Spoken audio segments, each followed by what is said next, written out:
everyone, and welcome to my channel. Thank you for stopping by. So today is going to be kind of more of a chatty video. I know kind of the past 2 weeks have been kind of chatty, but this one's going to be more about like where I am in my writing process, whereas the other ones were a little bit more goal oriented or kind of like what I'm doing, what I'm reading, and I just felt like it was time to kind of do a get to know you video. So today I kind of want to go over about where I am in my writing journey and how I've kind of gotten here. So obviously I'm still a fairly young writer and there's a lot of things that I can improve on. There are things that in the future I know I will get better at, and I am very okay with where I am right now. I'm using a lot of the things that I'm doing right now as experience. Hopefully I'll get published, but also I am very okay if I don't in the near future. It's something I want, but not something that I have to have. So where to start? Okay, so I guess starting at the beginning, I don't know. So my writing journey kind of started when I was 13, 14. A lot of people will have very similar stories, but other people don't get started writing until they're older. Both paths are okay. Sometimes it's really just about finding the story that you want to tell versus the story that you write when you're young. So sometimes you don't have that idea until you're in your 40s or 50s. I know people that are like that, where they're kind of like, well, I kind of want to write this because I think it's a really good idea, and they kind of enjoy reading. They'll read a book or two a month, so they know that they could write a book, and the thought has crossed their mind. They just haven't gotten there yet, and that's okay. You can wait until you're older to write. That's one of the great things about writing, is that it is not dictated by your age. So when I got started, I was 13, and it was fanfic, surprising nobody.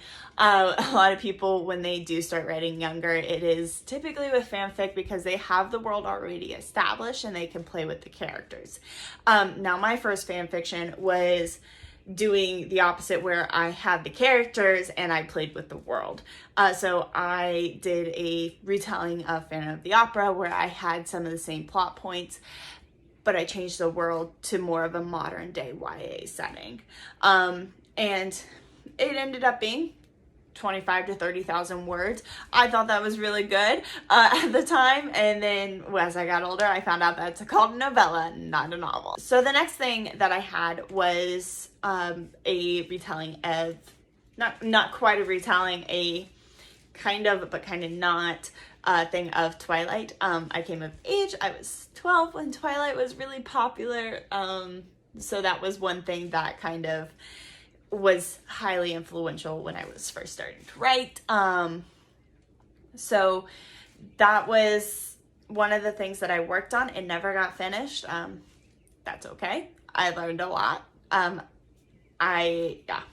So, and then I had this weird period of poetry. This was around the time that I was going through that awkward 13 to 15 year old age, where life just kind of sucks. And I was playing around with poetry. Some of it may have been good, probably not. But what I did take away from that period is that I don't like writing poetry. I am in awe of people who can and do so well. There have been times where I've been trying to insert poetry or rhymes or something into my story, and I just go, this sucks. I kind of want someone else to write this part.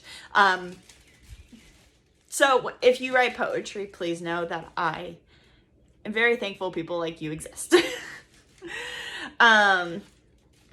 And then when I was 15, after that poetry period, I did kind of start working on my first intentional novella.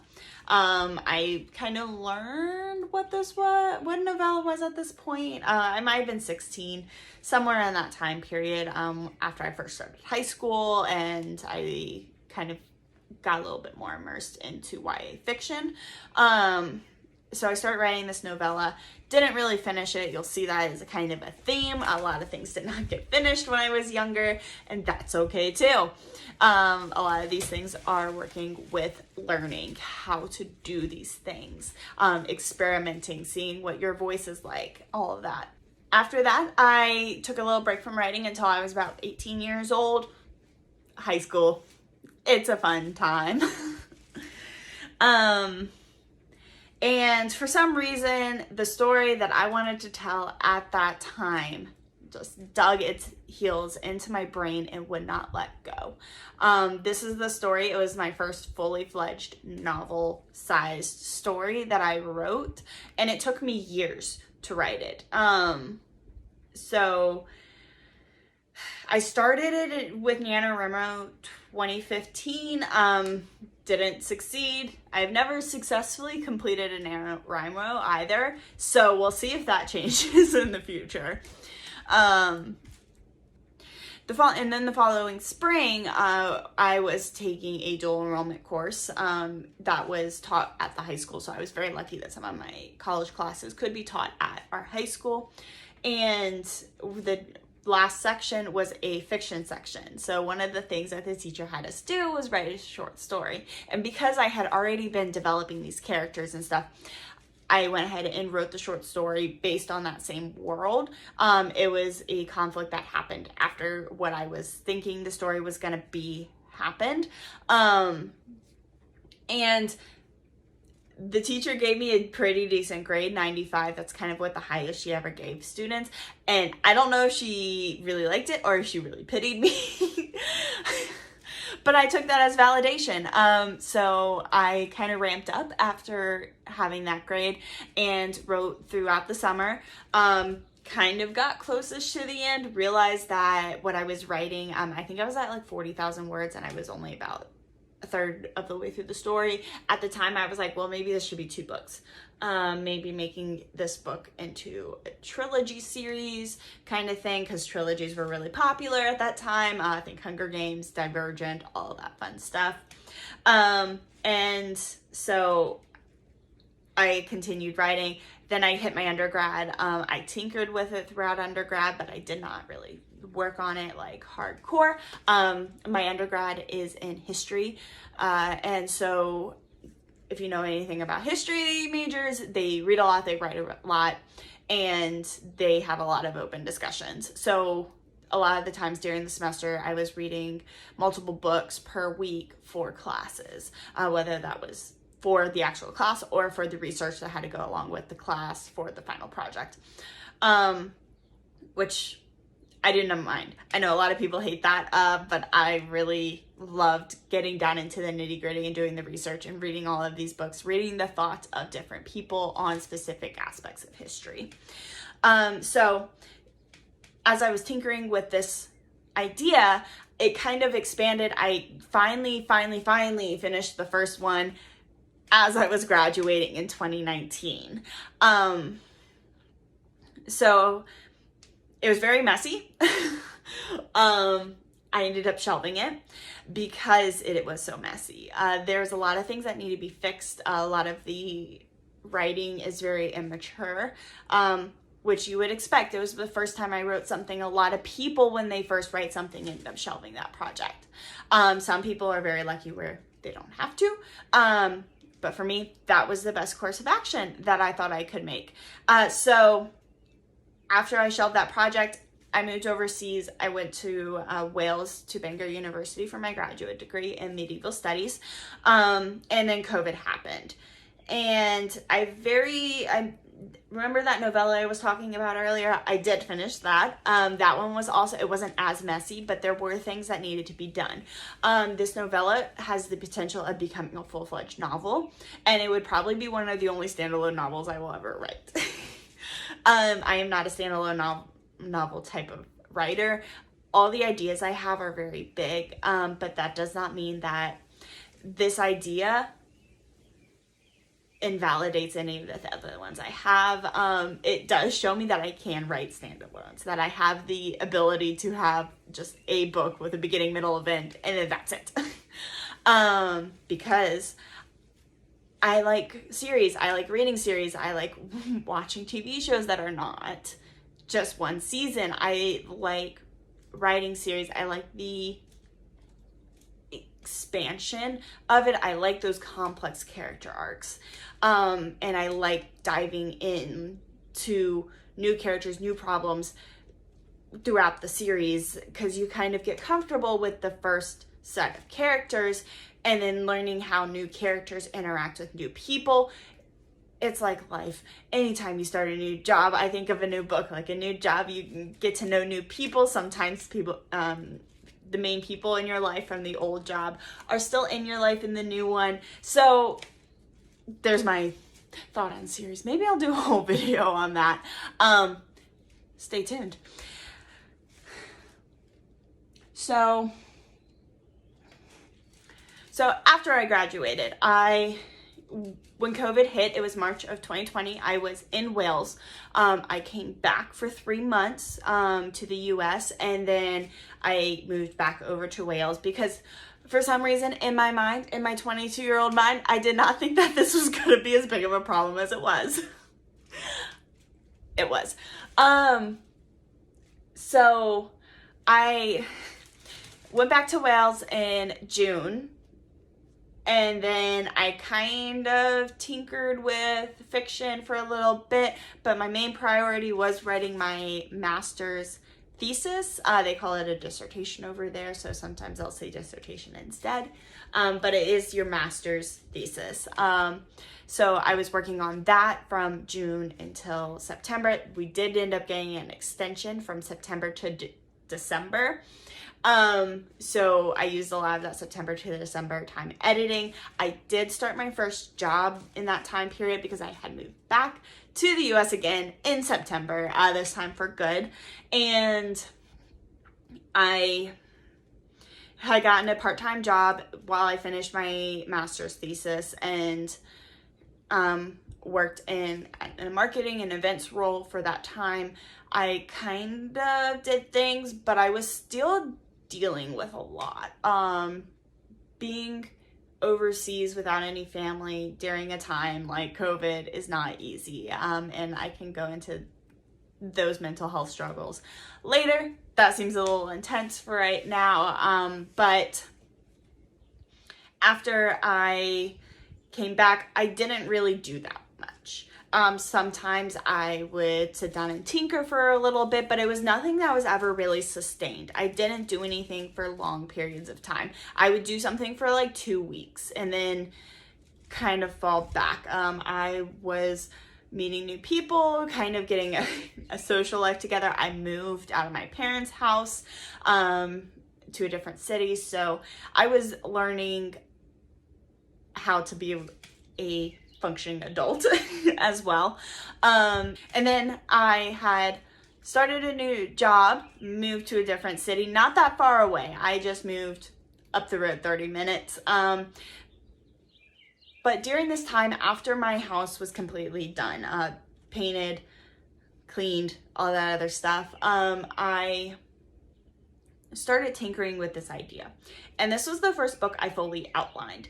And I'll go into my outlining method in another video. I have that one planned and queued up for you guys.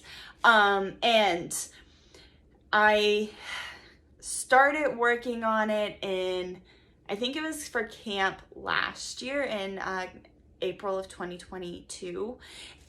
And I just finished it for the April of 2023.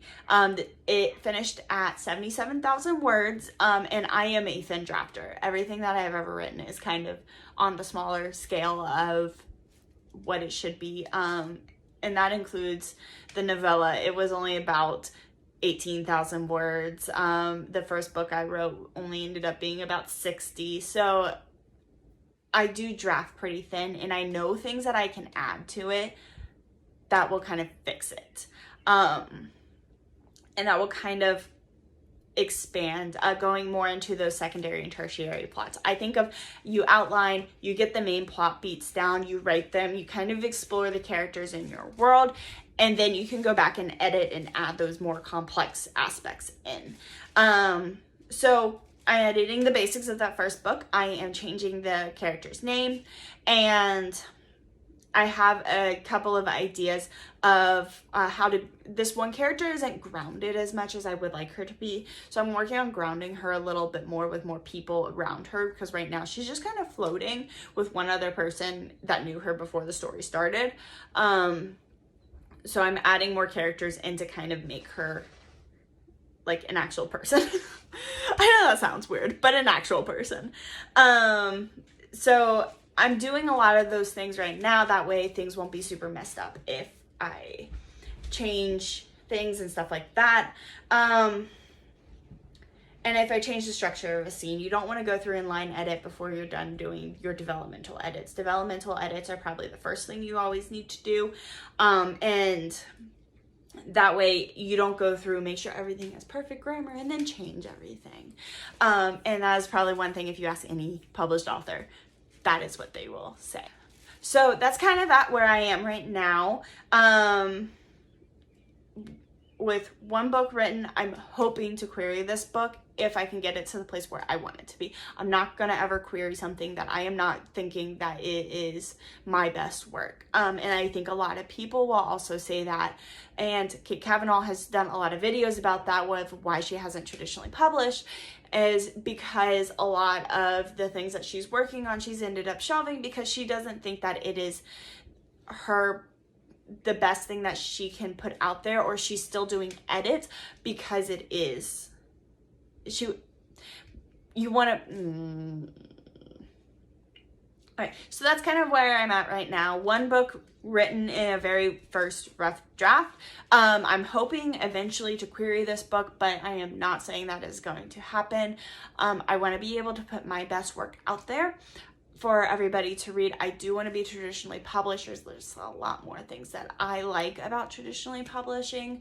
And not to say that self-publishing is not the route for people to go. It's just not the route for me. Not right now anyways. That may change.